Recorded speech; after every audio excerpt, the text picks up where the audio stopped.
नमस्कार मंडळी, स्वागत आहे आपल्या सर्वांचं पुन्हा एकदा आपल्या यूट्यूब चॅनेलवर। तर आज आपण इथे दाखवणार आहे हिरव्या मिरचीच्या वाटणातील उपासाचा बटाटा। नेहमी तर आपण वेगवेगळ्या प्रकारे उपासाचा बटाटा करतच असतो, पण असे हिरवी मिरची वाटून उपासाचा बटाटा केलेला इतका छान लागतो ना। तर इथे आपण त्यासाठी 7 ते 8 हिरव्या मिरच्या घेतलेल्या आहेत। 1 चमचा जिरे, थोडंसं मीठ हे ते आपण वाटून घेत आहोत। तर वाटण असं जाडसरच वाटावं। इथे आपण 5 ते 6 बटाटे उकडण्यासाठी लावत आहे आणि त्याच्यातच मी थोडेसे शेंगदाणे सुद्धा उकडण्यासाठी लावत आहे।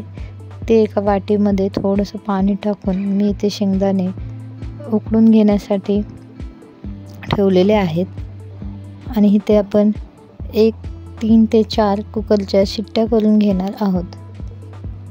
कुटासाठी इथे आपण शेंगदाणे छान असे भाजून घेत आहोत। खूप वेळा असं होतं की बटाटा तर बनवतो आपण, पण तो खूप वेळा गोड असल्यामुळे चवसुद्धा देत नाही।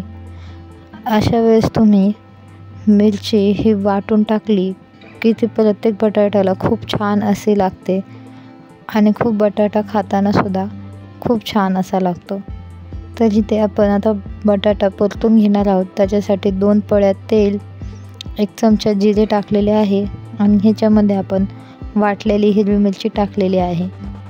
हिरव्या मिरचीचा अंदाज तुम्ही कमी जास्त तुमच्याप्रमाणे करू शकता। तर इथे आपण हे उकडलेले शेंगदाणे त्यात टाकत आहोत।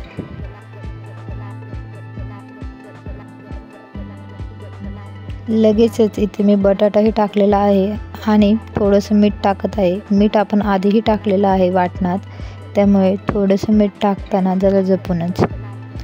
इथे बटाटा छान असा परतून घेत आहोत। लो फ्लेमवर बटाटा छान असा परतून घ्यायचा आहे। मी इथे 2-3 चमचे कुटाचे सुद्धा टाकलेले आहेत। शेंगदाणे टाकून सुद्धा थोडासा कूट टाकला 2-3 चमचे की खूप छान लागते।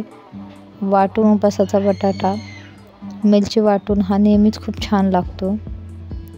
तुम्ही सुद्धा एकदा करून बघा आणि कसा होतोय ते सांगा। व्हिडिओ आवडला असेल तर आपल्या चॅनलला सबस्क्राईब करा, व्हिडिओला लाईक करा आणि कमेंट करा।